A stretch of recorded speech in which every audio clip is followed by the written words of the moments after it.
Well, hi there. I'm going to be interviewing you for D.W. Griffith's Broken Blossoms. It's set to be released 1919. You know, it's a little bit of a time away from now, but it is a project. It is a D.W. Griffith project, and as we know from Birth of a Nation, he tends to pick out extravagant, sort of large-scale budget movies, and it's just this cataclysmic world of a picture, a motion picture that it takes its time. Although, granted, of course, Broken Blossoms is a much smaller scale movie. It's supposed to be done in a studio. It's supposed to highlight innocence and love and all of that, but we'll see. I don't want to discuss the idea even further because I want to make sure that you're the right person for the part. Yes, we've interviewed Lillian Gish. She seems to be like a very strong contestant, or contendant rather, for the protagonist of the part, this innocent daughter of a brute who just I don't want to tell any more of the story. I can't divulge any more of the details of the story. You know, just this wonderful love story of just absolute woe. But you know something, it's a story. It's a story. It's not my story to tell. It's just a story. So I'm not gonna divulge any more details anyway. So let's just begin with the interviewing process. So this movie is going to be very heart-wrenching. It's going to be quite depressing. It's going to be quite difficult to watch, if you will. I've heard that D.W. Griffith is having troubles just reading the script, let alone the idea of filming the movie and having to review and edit the movie. But I mean, when an idea is that strong, it has to be conveyed, it must be done, because otherwise you're not a true artist if you can't push through the boundaries of a strong emotional pain.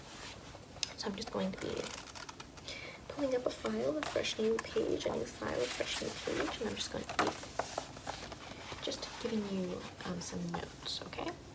So, tell me, what is your name?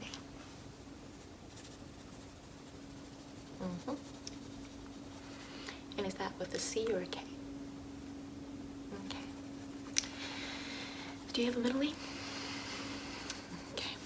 And what is your stage name, if you have one? If you don't have one, we can provide one for you. Okay, one will be provided for you. What do you say are some of your defining characteristics physically? Like, what are some of your favorite parts of your face and or body?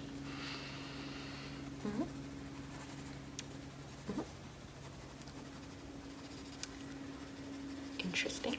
And would you say that they're unique to you? Would you say that you're...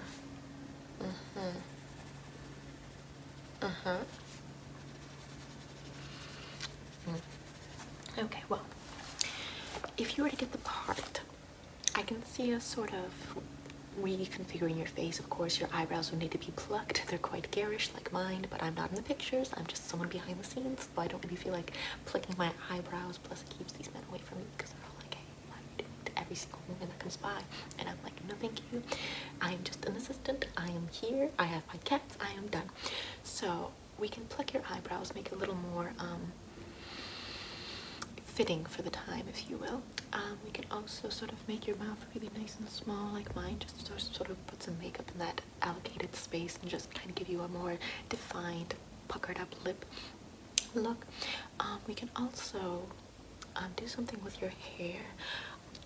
The fashion tends to be the long, wavy hair, like that of Evelyn Nesbit and whatnot, but we could do something a little more stylistic with your hair, especially. No, but I would consider that the part for Broken Blossoms would require a protagonist with longer hair, because she would have to be she would have to be quite feminine in appearance, a very lost little girl, as the Broken Blossoms title insinuates. Just a flower falling from a tree that is ripped apart. So, stage name will be decided later. Change, or rather not change, but emphasize your look. Emphasize what you have already going on to make it a lot more striking and unique. That way it pops out on the grand silver screen. Why, yes, well, fun little tidbit. The reason why we moved production companies. Granted, this happened a little while ago, but the reason we moved production companies is because obviously Thomas Edison owned all the patents to all the films coming out in the East Coast, the New Jersey, New York area. So any movie that was being produced had to be patented by Thomas Edison's tech company. So we didn't want to deal with that anymore, so we moved to the West Coast, far away from his little jurisdiction, if you will, and we created our own little production company, free of his patents and lawsuits, because he would also sue companies to prevent them from producing films, producing art, just because they wouldn't accede to, or yes, acquiesce to his patents. So that's why we moved to the West Coast, and it has been going phenomenally. I mean, I love Los Angeles. It is such a wonderful, warm, great place to live. The weather is fantastic. I mean, New York had the weather there was atrocious. So I'm absolutely in love with where our location is now, and if you were to get the part, then we would have a nice little studio compartment for you to just relax, live in for the duration of the movie. That way you don't have to pay rent, you don't have to worry about anything else aside from just rehearsing the part, being the part, living the part.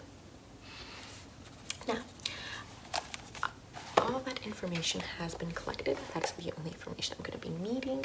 So from right now forward, I'm just going to be asking you to do certain facial features, perform certain tasks for me, okay? Excellent. So I'm going to be studying your face and making sure that you can exhibit the emotions that we want to carry through the silver screen as you are embodying this protagonist. So, will you please, first and foremost, this is a very iconic look, would you please pull the corners of your lips down and give me your saddest face? It's just your saddest, most melancholic face. Excellent. Now, do the reverse. Smile for me, but with the saddest eyes you can possibly create. Yes, but with the saddest eyes possible. As if you've lost everything in the world. You're trapped within a harrowing lifestyle, a broken home, a victim of abuse, and you just have to fake a smile in order to get through it. It's just your most harrowing eyes, your gaze rather. Excellent. Now, I'm going to be needing you to just pretend like you're in a closet and just lose your mind. Just absolutely panic within the room. A little more energy, a little more enthusiasm. As if your father has an axe and he is throwing it against the door, trying to chop it down to grab you from the closet in which you are taking refuge from his torment. Yes, more hysterical, as if your life depended on it, as if you were begging for, the love of your life, your hero, your savior to come through the door and save you. Yes, just screaming your head off. Excellent, excellent. Keep it going, keep it going, keep it going. Okay. Now give me a genuine blushing smile as if you were a little girl that just received, this tiny little puppy or a beautiful little cute gift. Yes, there's an innocent element to this movie. The protagonist is supposed to be a very innocent person trapped within this turmoil of the world. Yes, I just need you to embody the extreme spectrum of intense sadness, intense fear, and intense innocence. Just this sort of wide-eyed, just absolute feeling of being in tune and excited and hopeful for the world and the future to come. Okay, excellent. Wow, I think that you performed excellent, especially since this happens to be your first audition for any movie ever. Excellent. Well, you're going to be in a little film, in a little production. So, I have internalized my judgments. I'm going to be quickly noting them down in your file, just that way I can pass it on to D.W. Griffith, and he can make his final decision as to whether or not he wants to call, or rather, you know, telegram you back. Mm-hmm.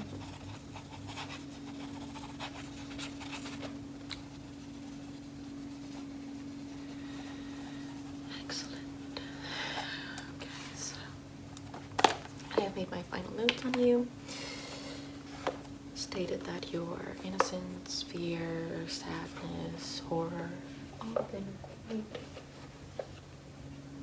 top notch. So we will telegram you if we decide that we want to welcome you back and re-audition for the role. But once again, it seems like Lillian Gish might be getting the role, so if we do telegram you, that will be your stiff competition.